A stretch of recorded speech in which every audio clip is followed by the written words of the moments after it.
Hello എല്ലാവർക്കും നമസ്കാരം. KL79 മല്ലുവിൻ്റെ പുതിയൊരു വീഡിയോയിലേക്ക് എല്ലാവർക്കും സ്വാഗതം. നമ്മുടെ ഇന്നത്തെ വീഡിയോയുടെ സബ്ജക്റ്റ് എന്തെന്നാൽ സീറ്റ് ബെൽറ്റ് എങ്ങനെ വർക്കാവുന്നു എന്നതും സ്റ്റിയറിംഗ് വീലിന് അടിയിലായി സ്ഥിതി ചെയ്യുന്ന വൈപ്പർ, ഹെഡ്ലൈറ്റ് പോലുള്ള ലൈറ്റുകളുടെ പ്രവർത്തനം എങ്ങനെയാണെന്നും അതിൻ്റെ സ്വിച്ചുകളുടെ കൺട്രോൾ എങ്ങനെയാണെന്നും ആണ് നമ്മൾ ഇന്ന് ഈ വീഡിയോയിൽ പറയുന്നത്. ഇതിനെപ്പറ്റി തികച്ചും അറിയാത്തവർക്ക് വേണ്ടി മാത്രമായിട്ടാണ് ഞാൻ ഇന്ന് ഈ വീഡിയോ ചെയ്യുന്നത്. അപ്പോൾ നമുക്ക് വീഡിയോയിലേക്ക് പോയാലോ.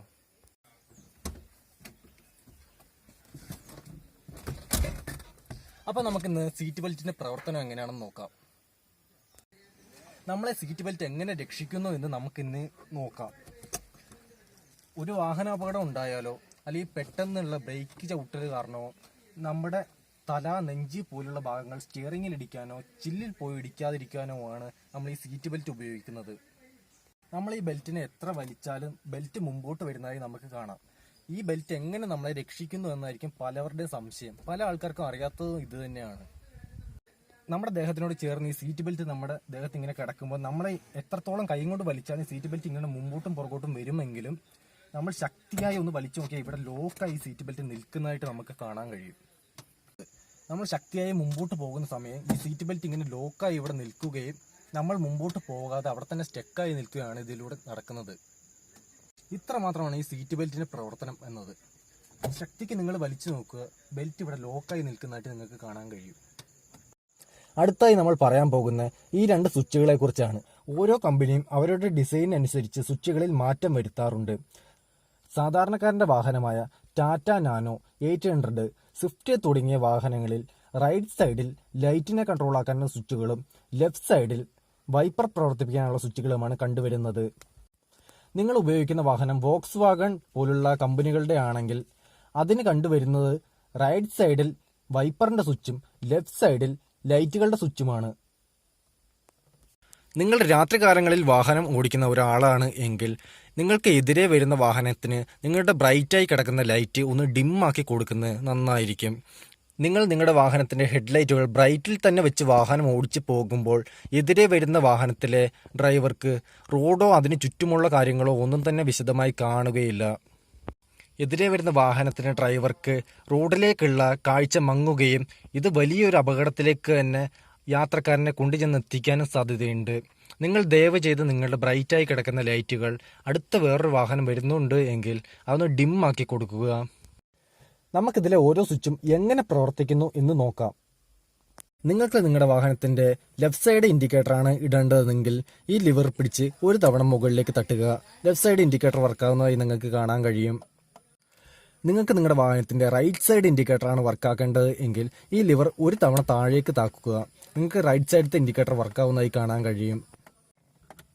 ഈ സ്വിച്ച് ഒരു തവണ ഞെക്കി കഴിഞ്ഞാൽ നിങ്ങളുടെ വാഹനത്തിന്റെ ലെഫ്റ്റ് സൈഡിലെ ഇൻഡിക്കേറ്ററും റൈറ്റ് സൈഡിലെ ഇൻഡിക്കേറ്ററും ഒരുപോലെ വർക്കാവുന്നതായി നിങ്ങൾക്ക് കാണാൻ കഴിയും. പുറകിലോ മുമ്പിലോ വരുന്ന ഒരു വാഹനത്തിന് നിങ്ങളുടെ വാഹനം ഇവിടെ റിപ്പയർ ചെയ്തുകൊണ്ടിരിക്കുകയാണെന്നോ അല്ലെങ്കിൽ നിങ്ങളുടെ വാഹനത്തിന് എന്തെങ്കിലും തരത്തിലുള്ള അപകടം സംഭവിച്ചു എന്നോ കാണിക്കാനാണ് ഈ 4 ഇൻഡിക്കേറ്റർ ഉപയോഗിക്കുന്നത്. കെട്ടി വലിച്ചു കൊണ്ടുവന്ന വാഹനങ്ങളിലും ഈ 4 ഇൻഡിക്കേറ്റർ ഉപയോഗിക്കാറുണ്ട്. അടുത്തായി നമ്മുടെ വാഹനത്തിന്റെ ലൈറ്റുകൾ എങ്ങനെ നമുക്ക് ഓൺ ചെയ്യാം എന്ന് നമുക്ക് നോക്കാം. ഈ ലിവറിൽ പിടിച്ച് ആദ്യത്തെ ഒരു തവണ മുമ്പോട്ട് തിരിക്കുമ്പോഴത്തേക്ക് നമ്മുടെ വാഹനത്തിന്റെ പാർക്ക് ലൈറ്റ് കത്തുന്നതായി നമുക്ക് കാണാം. ഒരു തവണ കൂടെ മുമ്പോട്ട് തിരിക്കും നമ്മുടെ ഹെഡ്ലൈറ്റ് ഓൺ ആവുന്നതായിട്ട് നമുക്ക് കാണാം. ഇനി നിങ്ങളുടെ വാഹനത്തിലെ ലൈറ്റുകൾ എങ്ങനെ ഡിമ്മും ബ്രൈറ്റും ആക്കാം എന്ന് നമുക്ക് നോക്കാം. ഈ ലിവറിൽ ഒരു തവണ മുമ്പോട്ടാക്കി കഴിഞ്ഞാൽ ബ്രൈറ്റ് ലൈറ്റും ഒരു തവണ പുറകോട്ടാക്കി കഴിഞ്ഞാൽ ഡിം ലൈറ്റും ആകുകയാണ് ചെയ്യുന്നത്. നമ്മുടെ ഫോഗ് ലൈറ്റ് ഓൺ ആക്കാനായിട്ട് ആദ്യം തന്നെ നമ്മുടെ പാർക്ക് ലൈറ്റ് നമുക്ക് കത്തിക്കേണ്ട ആവശ്യമുണ്ട്. പാർക്ക് ലൈറ്റ് ഇട്ടിട്ടോ അല്ലെങ്കിൽ ഹെഡ്ലൈറ്റ് ഇട്ട സമയങ്ങളിലോ നമുക്ക് ഫോഗ് ലൈറ്റ് കത്തിക്കാൻ കഴിയും. നമ്മളിപ്പോൾ പാർക്ക് ലൈറ്റ് ഇട്ടിട്ടാണ് കാണിക്കുന്നത്. പാർക്ക് ലൈറ്റ് ഇട്ടതിന് ശേഷം നമ്മുടെ ഫോഗ് ലൈറ്റ് നമുക്ക് കത്തിക്കണം എന്നുണ്ടെങ്കിൽ ഈ ഇരിക്കുന്ന സ്വിച്ച് ഒരു തവണ താഴേക്ക് തിരിക്കുക. ഒരു തവണ താഴേക്ക് തിരിച്ചു കഴിഞ്ഞാൽ അത് ഉടനെ തന്നെ മുകളിലേക്ക് പോകുന്നതാണ്. ഓഫ് ആക്കാനായി ഒരു തവണ കൂടെ ഇങ്ങനെ തിരിച്ചാൽ നമ്മൾ ഓഫ് ആവുന്നതാണ്. നമുക്കിനി വൈപ്പറുകളെ കുറിച്ച് പരിചയപ്പെടാം. ഇതേപോലെ നമ്മൾ താഴേക്ക് ലിവർ തട്ടുമ്പോൾ നമ്മുടെ വാഹനത്തിന്റെ വൈപ്പർ കുറേ സമയങ്ങൾക്ക് ശേഷം മാത്രം ഒരു തവണ ഇങ്ങനെ മുകളിലേക്ക് താഴേക്ക് പോകുന്നതാണ്. ഈ രീതിയിൽ പ്രവർത്തിപ്പിച്ചുകൊണ്ടിരിക്കുന്ന സമയങ്ങളിൽ നിങ്ങൾക്ക് ഇതിനാവശ്യത്തിനുള്ള സ്പീഡ് പോരാ എന്ന് തോന്നുകയാണെങ്കിൽ ഒരു തവണ ഈ ലിവർ മുകളിലേക്ക് തട്ടുക. വൈപ്പർ അതിനേക്കാളുള്ള സ്പീഡിൽ മുകളിലേക്ക് താഴേക്ക് പോകുന്നതായി നിങ്ങൾക്ക് കാണാൻ കഴിയും. ഈ സ്പീഡും പോരാ, വലിയ മഴയാണ് നിങ്ങളുടെ മുമ്പിൽ വരുന്നതെങ്കിൽ ഒരു തവണ കൂടെ ഈ ലിവർ മുമ്പോട്ട് തട്ടുമ്പോൾ ഇങ്ങനെ വളരെയധികം സ്പീഡിൽ വൈപ്പർ പ്രവർത്തിക്കുന്നതായി നിങ്ങൾക്ക് കാണാൻ കഴിയും.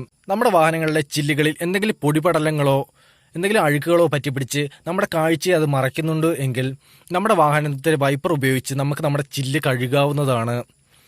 അങ്ങനെ ചില്ല് കഴുകാൻ വേണ്ടി നമ്മുടെ ഈ വാഹനത്തിലെ വൈപ്പർ ഒരു തവണ മുകളിലേക്ക് ഇങ്ങനെ പൊക്കി പിടിക്കുക. വാഹനം ഇതേപോലെ സ്പ്രേ ചെയ്ത് ചീറ്റുന്നതായി നമുക്ക് കാണാൻ കഴിയും. നമ്മൾ കൈയെടുക്കുമ്പോൾ തന്നെ അത് നിൽക്കുന്നതുമാണ്. ഞാനിപ്പോൾ എൻ്റെ വാഹനത്തിൽ നിറച്ചിരിക്കുന്നത് കാറൊക്കെ കഴുകുന്ന ഷാമ്പു ആണ്. സാധാരണയായി പച്ചവെള്ളവും ഇതിൽ ഉപയോഗിക്കാറുണ്ട്. നിങ്ങൾക്ക് ഏതാണോ നല്ലതെന്ന് തോന്നുന്നത് നിങ്ങൾ അത് ഉപയോഗിക്കാവുന്നതാണ്. അടുത്തായി നമ്മൾ പരിചയപ്പെടാൻ പോകുന്നത് വാഹനത്തിന്റെ AC എങ്ങനെ പ്രവർത്തിപ്പിക്കാം എന്നാണ്. വളരെ എളുപ്പത്തിൽ തന്നെ മനസ്സിലാക്കാൻ കഴിയുന്ന കാര്യങ്ങളാണ് ഇതിൽ കൊടുത്തിരിക്കുന്നത്. ആദ്യം തന്നെ നമുക്ക് കാണുന്ന സ്വിച്ച് എന്ന് വെച്ചാൽ നമ്മുടെ ഡയറക്ഷൻ അഡ്ജസ്റ്റ് ആക്കുന്ന സ്വിച്ചുകളാണ്. ഈ രീതിയിൽ വെച്ച് കഴിഞ്ഞാൽ നമ്മുടെ മുഖത്തേക്ക് കാറ്റടിക്കുകയും ഈ വെന്റിൽ കൂടെ നമുക്ക് മുഖത്തേക്ക് കാറ്റടിക്കുകയും ഇതിലേക്ക് ഇട്ട് കഴിഞ്ഞാൽ നമുക്ക് മുഖത്തും കാലിലും കൂടെ ഒരുമിച്ച് കാറ്റടിക്കുകയും ഈ മോഡിലിട്ട് കഴിഞ്ഞാൽ നമുക്ക് കാലിലേക്ക് മാത്രവും ഈ മോഡിലിട്ട് കഴിഞ്ഞാൽ ചില്ലിന്റെ സൈഡിലായിട്ടുള്ള ഈ വെന്റുകളിൽ കൂടെ ചില്ലിൽ പറ്റിപ്പിടിച്ചിരിക്കുന്ന പുകകൾ പോകാനും കാലിലേക്ക് മാത്രമായിട്ടും ഇതിലിട്ട് കഴിഞ്ഞാൽ ചില്ലിലേക്ക് മാത്രമായിട്ടും AC-യുടെയും ഫാനിന്റെയും കാറ്റുകൾ പോകുന്നതാണ്. അടുത്തായി നമുക്ക് ഫാനിന്റെ സ്വിച്ചുകളെ പറ്റി പരിചയപ്പെടാം. ഈ രീതിയിൽ ഇടുകയാണെങ്കിൽ ഫാൻ ഓഫാണ് എന്നാണ് അർത്ഥം. ഇത് 1ാമത്തെ സ്പീഡും ഇത് 2ാമത്തെ സ്പീഡും ഇത് 3ാമത്തെ സ്പീഡുമാണ്. നമുക്കിത് ഓഫാക്കി വെച്ചിരിക്കുകയാണ്. പിന്നെ അടുത്ത ഈ സ്വിച്ച് എന്തിനാണെന്ന് പരിചയപ്പെടാം. ഈ രീതിയിൽ ഇടുകയാണെങ്കിൽ നമുക്ക് തണുത്ത കാറ്റും ഇതിന് നേരെ തിരിച്ച് അങ്ങോട്ട് പോകും തോറും നമുക്ക് ചൂട് കാറ്റുമാണ് നമ്മുടെ വാഹനത്തിന്റെ AC കൂടെ നമുക്ക് കിട്ടുന്നത്. തണുപ്പുള്ള സ്ഥലങ്ങളിൽ ചൂടിട്ടും ചൂടുള്ള സ്ഥലങ്ങളിൽ തണുപ്പിട്ട് നമുക്ക് വാഹനം ഓടിക്കാവുന്നതാണ്. പിന്നെ അടുത്തായി നമുക്ക് ഇവിടെ കാണുന്ന ഈ ചെറിയ സ്വിച്ചാണ് നമ്മുടെ AC-യുടെ സ്വിച്ച്. ഇത് ഒരു തവണ അമർത്തി കഴിഞ്ഞാലാണ് AC വർക്കാവുന്നത്. AC വർക്കാണെങ്കിൽ ഫാൻ ഓഫായിരിക്കുന്ന ഒരു സമയങ്ങളിൽ AC വർക്കാവുന്നതല്ല. ഫാൻ 1, 2, 3 സ്പീഡിൽ ഇട്ടതിന് ശേഷം മാത്രമേ നമുക്ക് ഇവിടെ AC വർക്കാവുകയുള്ളൂ. ഇനി അടുത്തായി നമുക്ക് ഈ സിമ്പിൾ പരിചയപ്പെടാം. ഈ ഭാഗത്തൊരു ചെറിയ സ്വിച്ച് പോലത്തെ ഒരു സാധനം ഉണ്ടായിരുന്നതാണ്. ഇവിടെ ഒടിഞ്ഞു പോയതാണ്. ഉള്ളിൽ നിങ്ങൾക്ക് നോക്കിയാൽ കാണാവുന്നതാണ്. ഈ മോഡിലിട്ട് കഴിഞ്ഞാൽ വാഹനത്തിന് ഉള്ളിലുള്ള കാറ്റുകൾ ഉള്ളിൽ തന്നെ കടന്ന് കറങ്ങുകയും ഇവിടെ ആരോ മാർക്കിനെ നേരെ ഇങ്ങോട്ട് കൊണ്ടുവന്നു കഴിഞ്ഞാൽ പുറത്തുനിന്നുള്ള കാറ്റ്, അതായത് വാഹനങ്ങളുടെ മുമ്പിൽ നിന്നുള്ള കാറ്റ് നമ്മുടെ വാഹനത്തിന് ഉള്ളിലേക്ക് കയറുന്ന മോഡുമാണ് ഇട്ടിരിക്കുന്നത്. ഇങ്ങനെ ഇട്ട് വെക്കുമ്പോൾ പൊടി പടലങ്ങളുള്ള സ്ഥലത്ത് നമ്മൾ വാഹനം ഓടിച്ചു പോവുകയാണെങ്കിൽ പൊടിയൊക്കെ വാഹനത്തിന് ഉള്ളിലേക്ക് കയറാൻ സാധ്യതയുണ്ട്. ഈ രീതിയിൽ ഇടുകയാണെങ്കിൽ നമ്മുടെ വാഹനത്തിന് ഉള്ളിലത്തെ കാറ്റ് നമുക്ക് ഒന്നും കൂടെ തണുപ്പിച്ച് നല്ല കാറ്റ്, നമുക്ക് നല്ല രീതിയിലുള്ള കാറ്റാണ് നമുക്ക് ഈ രീതിയിൽ വാഹനം ഇട്ട് ഓടിക്കുമ്പോൾ നമുക്ക് കിട്ടുന്നത്. അടുത്ത ഞാൻ പരിചയപ്പെടുത്താൻ പോകുന്നത് നമ്മുടെ ക്യാമറാമാനെയാണ്, നമ്മുടെ സ്വന്തം ആദിത്യൻ. അപ്പോൾ നമ്മുടെ ചെറിയ വീഡിയോ ഇത്രയേ ഉള്ളൂ. ഞാനിത് അവസാനിപ്പിക്കുന്നു. നമ്മുടെ ഈ ചെറിയ വീഡിയോ നിങ്ങൾക്ക് എല്ലാവർക്കും ഇഷ്ടപ്പെട്ടു എന്ന് വിശ്വസിക്കുന്നു. നമ്മുടെ ചാനൽ സബ്സ്ക്രൈബ് ചെയ്ത് വെക്കുക, ബെൽ ബട്ടൺ ഞെക്കുക. അടുത്ത വരുന്ന വീഡിയോകൾക്കെല്ലാം നിങ്ങൾ സപ്പോർട്ട് ചെയ്യുക.